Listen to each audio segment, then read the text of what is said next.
Hey everybody, What's It Fox Gaming here. I've got a brand new PvP build video for you today. This is an updated rifle build video. I used to use a similar build to this back in TU8 I believe. My rifle of choice back then, as it is even today, was the M1A.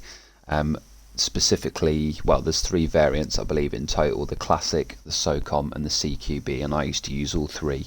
If you're not aware, all three M1As actually have very high damage. But in my personal opinion, the CQB that you see here is the single best rifle that you can use just for sort of general play in conflict in the DZ. The Classic, the M1A Classic, still hits really hard. It's still one of the best weapons in the game. I know it's received several nerfs since its rise to dominance, even before TU8 to be fair, but I think for PvP the CQB is better just because it has a higher rate of fire, but it still has incredibly high base damage. It does have two sort of main weaknesses. One being its mag size. It's only 15 in the mag, and with 320 RPM fire rate, you do blow through that semi-quickly. And secondly is its handling, its stability and its recoil. Whilst it has the same range drop-off as the Classic, it kicks like a mule, and that's I think how they've sort of balanced this weapon. My build I've basically built around this weapon, so what I've done here is I've tried to negate both of those negatives, and I'll explain how I've done that. So what I've done here is I've gone for 2 blue and 4 red. Now traditionally with rifle builds you'll see 6 red, and people usually use probably just an M1A Classic or a I forget the name of the name version now, but the 1886. They're quite popular for rifle builds because they hit really hard. They can sort of 2 to 3 shot maximum. I decided to get some blues in here because I don't want to be sitting back and using this at range. This is supposed to be a relatively up close build. As I say, it does have a bit of kick and a high rate of fire, so from great range it's not actually ideal. I wanted to sort of get in people's faces more AR, assault rifle range. So I've made this build based entirely around that. I opted to run with 3 Providence because it does give you the very nice headshot damage with the critical hit chance and damage, which all 3 of these are good for rifles. Oh, that was pretty rude, Ethan. There's no need for that, is there, buddy? Stood right here as well. I've got a beautifully rolled Fox's Prayer. As you can see, I was really lucky to get this a while back. So, for me, Fox's Prayer is the best in slotting a lot of builds, and obviously for a rifle build it is, because it's an overlord, so you're getting the 10% rifle damage, but you're also getting the damage to targets out of cover. I opted to run a Giller here as well because I'm running this with relatively low armour. Giller's a nice way to buff up armour on low armour builds, and even better on high armour builds, but it's just 5% extra armour. But as you can see here, I've been able to get this as a really nice roll as well. And then finally I've just got a Walker and Harris. This is the new gear set that was introduced in TU10, and before here I'd probably run like a Seska or a Grupo, but I'm more interested in buffing the base weapon damage. My talents of choice are Unbreakable. Because this is a relatively low armour build, there is a chance that I will get hit quite hard and potentially go down, so that's just a bit of a safety net there for me. And I've decided to run Companion. There's a reason that I've chose to run this. It's actually a few different reasons that I feel make this the right choice for this particular build, and I'll go into that now. So the M1A, the CQB in particular, as we were saying, it can be a bit of an unwieldy beast at the best of times. So what I've done to negate that is first of all run Sharpshooter as my specialization. Now you don't really see this in the Dark Zone, and you definitely don't see it in conflict, but there are actually a few reasons that you should consider running it. I do like to promote build diversity as much as possible and explain the reasons behind my non-meta choices. So with Sharpshooter, there's actually a few, but the single best reason is the armor kit. So the armor kit repairs 100% as normal, but it removes status effects, which is fantastic. If you burn or you're bleeding, it just completely removes that, which is awesome. We always run for cover when we're being attacked, and half the time these days you're either on fire or bleeding anyway from a firewall user or an Eclipse user. So this is a really good way to negate that. But what it also does is it increases your resistance to bleed and burn for the next 20 seconds. So any future engagements with those people, you're going to take even less damage. So this is a really good armor kit. This is another useful feature, and the reason that I chose Sharpshooter with my M1A. So I get 15% increased weapon stability, reduced recoil, and faster reacquisition of targets. So stability is how much the white dot right in the center of my screen blooms outwards, and higher stability reduces that bloom, and that is quite a problem with the M1A CQB. When you're firing at max rate of fire, it can bloom quite quickly, so this helps negate that. Agent requesting backup. Recoil in this game isn't accuracy. The higher your recoil statistic, the more vertical your weapon will kick. So 100% recoil doesn't mean it's not going to kick, that's stability. 100% recoil means it will only kick perfectly vertically. The gap between each kick, so it could kick quite high if the stability is low, but the recoil is high. So what this is going to do is it's not only going to sort of bring in that horizontal kick, but of course the stability is just going to keep the overall kick lower. Faster reacquisition of targets is a couple of things. It's aim assist first of all, and it's also ADS speed. So there's a thing called snapshotting where, if particularly on console, I don't know how this works on PC, where if you come out of your aim down sights, so you basically hip firing, and your reticle is red and relatively close to a person, and you zoom in on them, it's basically going to go straight to their centre of mass or to their head. If you're just above their head, it kind of locks in on them, and the faster reacquisition of targets just improves that. So it's really easy to reacquire your targets through that improved aim assist.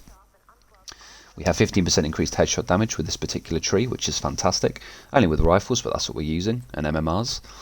The grenade has the widest area effect of all grenades in the game. And I believe, technically speaking, the firewall grenade can spread out further, but that's very inconsistent as it's loads of small grenades. And blind is a really useful status effect to apply anyway. People don't expect it very often. You also get some mods which are quite useful for this build, for the drone, so I'll go into that in just a second, but this is kind of partly the reason why I've gone for companion, or at least one of two reasons. The extra mods on the specialization tree, since they buff them, are really good to use if you can. I'm buffing my entire team's headshot damage as long as I play in the back. I won't be doing that too much in conflict, but in the dark zone I will try and play a little bit further back and potentially use a second longer range M1A like the Classic, or possibly the Diamondback. Extra armor and cover is neither here nor there, and then again this is kind of pointless in conflict, but in the DZ just the extra ammo if you're sitting cover for a bit is always useful. So a couple of really good reasons to use a sharpshooter tree there. What I've also done to reel in this the big kick on this is I've tried to incorporate some weapon handling on this build. So for the most part I have gone critical hit chance and damage, as you can see here, but I've re-rolled the holster to weapon handling. I've got weapon handling on my backpack by default. Obviously I'm getting all the extra weapon handling, or at least stability, from sharpshooter. And then if you go into my gun, I've got a weapon handling scope. I've also decided to go for the Omega suppressor because that gives me 20% stability. So if you go over to my stats, you'll see that I'm still at a relatively high critical hit chance and damage, 53 and 134. My headshot damage is nice and high because of sharpshooter anyway, and Providence, that's 110, which is awesome. But then if you go down to my stability, it's 64%, and the rest of my stats are 19 because that's the handling that I've incorporated in there, or 29 for these two apparently. I don't know why these ones are lower, but so 29% accuracy, which is the total size of the bloom, 64% stability, which is how much it blooms, and then a nice reload bonus there as well. So that's sort of how I've negated the kick of this weapon. The other issue with, or potential issue with the M1A CQB is its low mag count, 15 or 16 if you're loading the extra bullet. Now my roll is fantastic here, but I felt the single best option, the single best talent for this is Boomerang. Boomerang is a really good damage perk, but it's also a way to buff the ammo on your weapon. So just to read the description, critical hits have a 50% chance to return the bullet to the magazine. If a bullet is returned to the magazine, the next shot has 40% increased damage.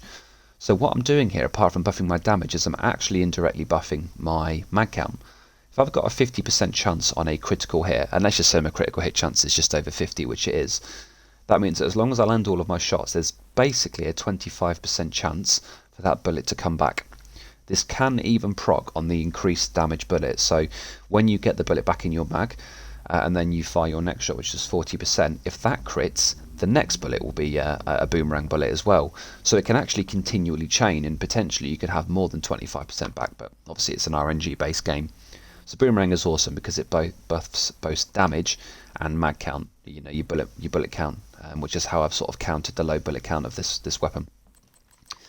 I opted for companion because I wanted to use a defender drone here, as well as the shield, which doesn't proc companion, but I'm using these two in conjunction with each other because I do have relatively low armour. I've buffed it to 1.2 with Giller, but the point of this is to be a high damage rifle build, so I decided to go for these two skills just to give me more survivability without losing too much weapon damage. With the Defender drone, its main issue is its duration is quite low, but of course with the Sharpshooter tree I do get the graphene battery, which is 15% increased duration. That's way higher than you can get it without this class, so that's a really nice add-on here. Unfortunately, the other one, even though it states in the description of the skill tree when you go to the desk at the front, it says that it's a cooldown reduction. That's not actually true. It's a scan range, so that's a bit of a shame there. But yeah, I just like the extra duration. I think that's a really nice mod to run, and it made sense for me to run this for this survivability, which again makes sense for me to stick companion on. So I'm getting 15% increased weapon damage just by being near an ally or a skill. So as soon as my Defender drone runs out, as long as I'm near an ally, which makes sense because of my low armour, either way I'm getting 15% damage. That's just a flat 15% buff. And then the shield here is just to sort of help out with my survivability a little bit more. So 2.6 million health on that, you know, that's pretty good. So yeah, that's how I've built the you know, the rifle build. What we'll do is we'll go into a conflict game and I'll try and demonstrate why I think I've sort of hit the sweet spot here between survivability with the 2 blue and these 2 skills, and high weapon damage with this exact combination of gear. This exact weapon, I still think this is the best rifle to use in PvP. I really do. It hits like a truck and it's got a very high fire rate, but if you can land your shots, she's a bit of a beast. I'll actually demonstrate the difference in handling on this build compared to a non-handling build. So let's go into the firing range. What we'll do is we'll just stick on. Do I have create chance mods on here? Do you know what? I'm actually going to. No, it's fine. I'm over 50%, which is fine. So let's just go. Let's stick on my. There we go, camper killer. I don't use this build very often, by the way. It's just a mortar turret build of people are camping rooftops, which really irritates me. So, you know, that's why I've sort of named it that. But let's just take off the handling mod there as well. Okay, so this is no handling on this loadout whatsoever. I've not got Sharpshooter on or anything. I'm just going to fire without controlling my right analog stick to show you the natural recoil pattern.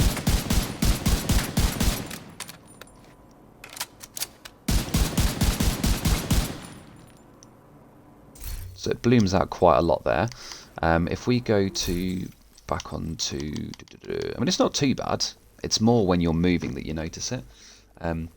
Oh, so I didn't get to demonstrate it, but when you're moving, the recoil. So basically, in game, you naturally get better stability if you're in cover.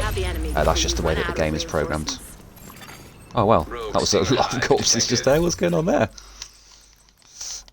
Yeah. So and I don't know if they've already done it, but I do remember Massive talking about they wanted to increase the bloom and lower the accuracy when you're moving with a rifle. The boost has been taken by the enemy. So I don't know if that's actually already happened or not. Rogue fixer drone detected. Rogue seeker mine detected. Oh, these guys, there's somebody right there. Let's see if I can get the old razzle dazzle bamboozle on them here. Agent down.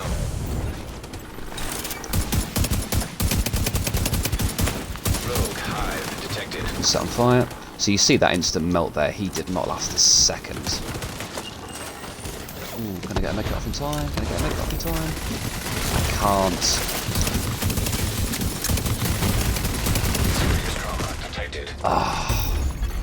Agent out of action. I had multiple people shooting into me there. But again, you saw how quickly I dropped his armour there, and you know, the Defender drone and the Sharpshooter gave me enough survivability to be able to do that.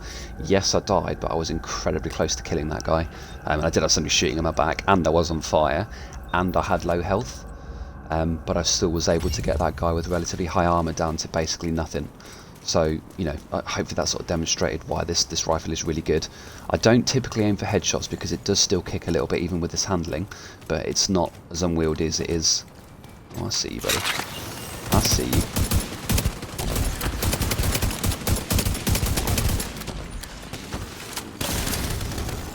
Nope.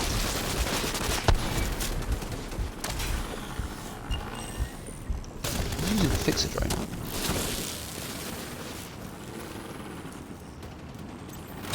This guy's close, I can see his red ring, which is giving him away.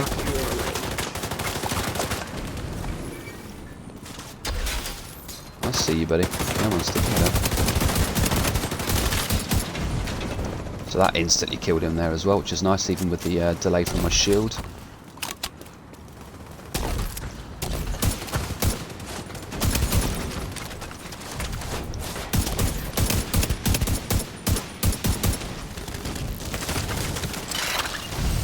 I'm not even going to heal up here. Look at that. Look at that instant melt. It's awesome.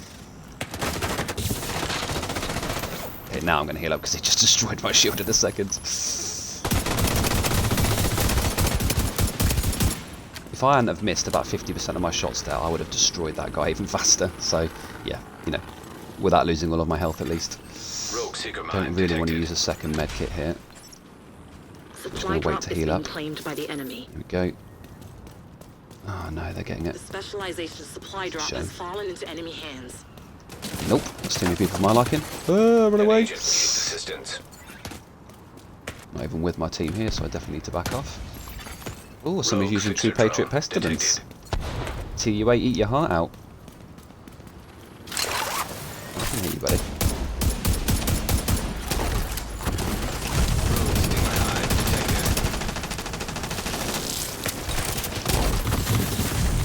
Fire. No. Rifle might save my life here. So now if I get this off, I'll be resistant. Oh, you going down, boy. You going down. Okay. Yeah, no chance. No, come on team, help me out here. Wait until I can regen. Oof, got away. Got no armor kits here. My skills will come back in time.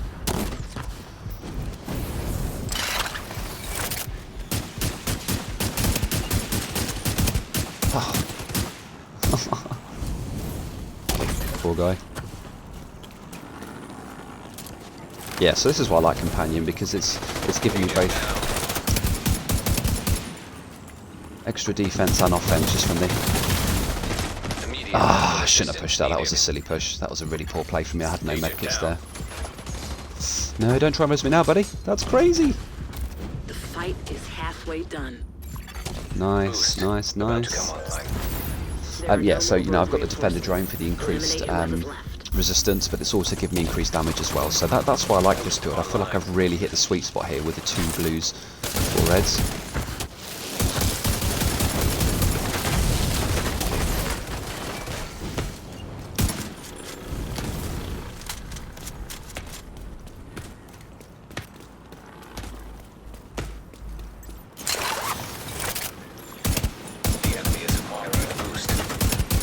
Oh, my accuracy. He set me on fire as well. How did he set me on fire from that range?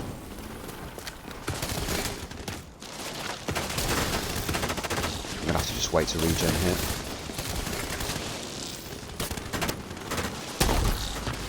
These guys have armour as well, so it'd be silly of my team to push. Yeah, I'm just going to wait here until I get some... Oh, unlucky, buddy. That's really unfortunate for that guy. Oh, TP. No. That's not cool. Wait, what? Agent out of action. How did I die? Come on, team, come and res me. Rogue seeker mine detected. I saw the TP explosion, but I'm not in range of anybody else, so I have no clue what killed me there. Vital signs 0. Reinforcements are running That's a low. bit disappointing. Yeah, so I really like this build. I used to use the M1A CQB, specifically the CQB, to counter the old efficient meta, because it has such high damage. I know it gets through its mag really quickly, but it was a really effective counter to the efficient meta, and pretty much the only effective counter to the efficient meta. Oh, look at that damage.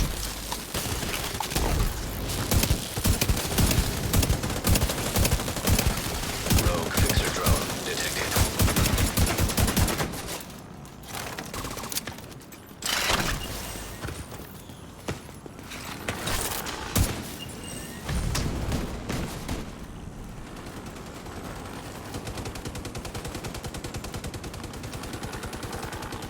This is a bit of a brave play, but I'm going to do it anyway. A specialization supply drop has been arranged for you. Wait, did that guy die?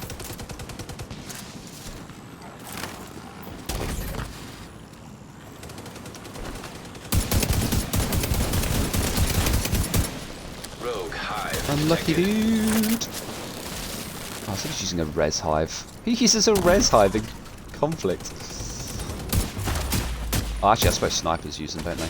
They're pretty good for snipers.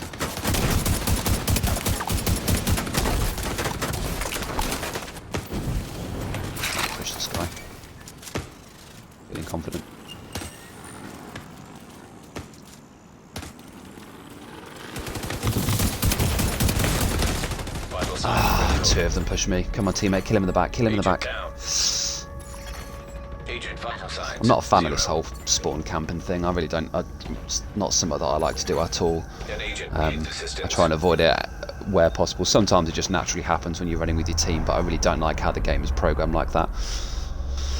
You know, it's very poor at swapping spawns. It should just be spawning us in other places there. The worst one is when you spawn in somebody else's spawn whilst you're already there and kill them. Just the game seems to naturally gravitate towards encouraging spawn camping, and you know, I catch myself doing it sometimes and I'm like, this is awful. It's not fun for me because I'm just sat there ADSing a spawn, and it's not fun for the person that's spawning into it. So, you know, I'm not a fan of it, but there you go.